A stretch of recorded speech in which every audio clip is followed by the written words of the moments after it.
Assalamualaikum teman-teman. Hari ini aku akan membacakan buku cerita untuk kalian tentang salah satu binatang buas. Mau tahu binatang buas apa?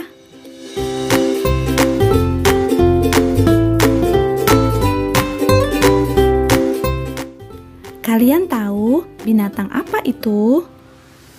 Betul sekali, itu adalah buaya.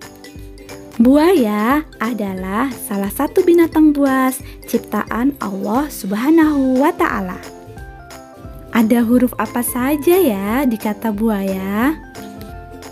Kita sebutkan hurufnya bersama-sama yuk. Ada huruf B, U, A, Y, dan A. Buaya. Dalam bahasa Inggris, kita biasa menyebutnya crocodile. Sedangkan bahasa Arabnya adalah timsahun. Kita mulai membaca cerita yuk. Judul buku ini adalah Buaya, Reptil Terbuas di Sungai. Buku ini ditulis oleh Setiawan G. Sasongko. Lihat, ada ikan besar mengambang di air. Ups, itu bukan ikan, tapi buaya. Ayo kenalan dulu. Namaku Krete, si anak buaya. Kami adalah reptil bertubuh besar yang hidup di air. Harap tahu saja ya, nenek moyang kami sudah ada sejak era purba, zamannya dinosaurus. Uniknya, sejak dulu kami hanya mengalami sedikit perubahan loh. Tidak ada buaya yang hidup di laut. Kami hidup di air tawar, baik di sungai, danau, rawa, atau lahan basah lainnya. Buaya muara adalah buaya yang hidup di air payau, tepatnya di muara sungai, tempat pertemuan antara air tawar dan air laut. Warna buaya berbeda-beda. Ada yang berwarna tembaga, kehijauan, kuning kecoklatan. Semua tergantung jenisnya. Bahkan ada buaya yang berwarna putih. Bagaimana dengan makanan buaya? Kalian pasti sudah tahu kalau kami adalah pemakan daging atau jenis karnivora.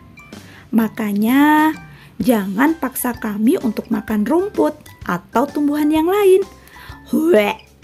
Kami tidak doyan. Kami mengintai binatang buruan dengan sabar. Jika ada rusa, kerbau, unggas, ikan, atau binatang apa saja yang sedang lengah, kami akan cepat menerkamnya. Sekali tertangkap rahang kami, jangan harap dapat lepas ya. Tapi sebagai hewan yang berdarah dingin, kami dapat bertahan cukup lama tanpa makanan. Kulit buaya di bagian punggung sangat tebal loh, keras, dan terdapat sirip-sirip lancip yang membentuk garis di atasnya. Sirip itu berfungsi layaknya duri. Ekor buaya juga sangat kuat. Bukan saja berguna sebagai pengendali saat berenang, tapi juga untuk menyabet lawan pada saat bertarung. Buaya hidup berkelompok, yang terkuatlah yang memimpin. Coba teman-teman lihat gambar ini. Kaki buaya itu pendek. Jari-jari kaki belakangnya dilengkapi dengan selaput renang yang sangat berguna ketika buaya mendadak berbalik atau melakukan gerakan tiba-tiba di air. Selaput itu juga berguna untuk berenang atau saat berjalan di air yang dangkal. Pada jarak pendek, baik di air atau di darat, buaya dapat bergerak dengan sangat cepat. Rahang buaya sangat kuat loh teman-teman, sehingga dapat menggigit dengan kekuatan yang luar biasa. Paling kuat di antara binatang pemangsa yang lain. Otot di sekitar rahang buaya dapat mengatup kuat dan sulit untuk dibuka. Tapi otot pembuka mulut sangat lemah, sehingga dengan menggunakan lakban saja mampu mengunci mulutnya. Gigi kami sangat runcing dan tajam. Ini sangat berguna untuk memegang mangsa. Kami menerkam sekaligus menggigit mangsa dan kemudian menariknya ke dalam air. Cakar dan kuku kami juga kuat dan tajam. Ini rahasia ya. Leher kami sangat kaku, sehingga kami tidak mudah menyerang ke samping atau ke belakang. Krete, lihat, ada burung di dalam mulutmu. Ayo, sergap. Mengapa kamu diam saja? Kok malah membuka mulut lebar-lebar? Oh, itu burung cerek Mesir. Buaya memiliki hubungan yang baik dengan mereka. Kami saling membutuhkan. Burung itu memakan sisa-sisa daging di gigi dan memakan hewan parasit di mulut kami. Seperti reptil lainnya, buaya berkembang biak dengan bertelur. Buaya betina tidak mengerami telur seperti ayam. Telurnya disimpan di bawah gundukan tanah atau pasir yang bercampur dengan daun-daun kering. Induk buaya menunggui sarang dari jarak sekitar 2 meter.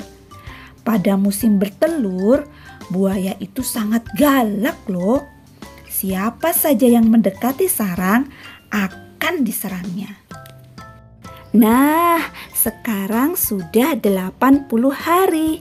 Lihat, telur buaya telah menetas dan bayi buaya keluar dari cangkang. Uniknya, jenis kelamin bayi buaya ditentukan oleh suhu sarang, tidak ditentukan secara genetik.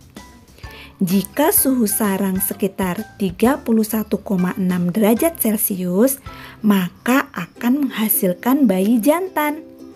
Tapi sedikit saja suhu lebih rendah atau lebih tinggi, maka akan menghasilkan bayi betina.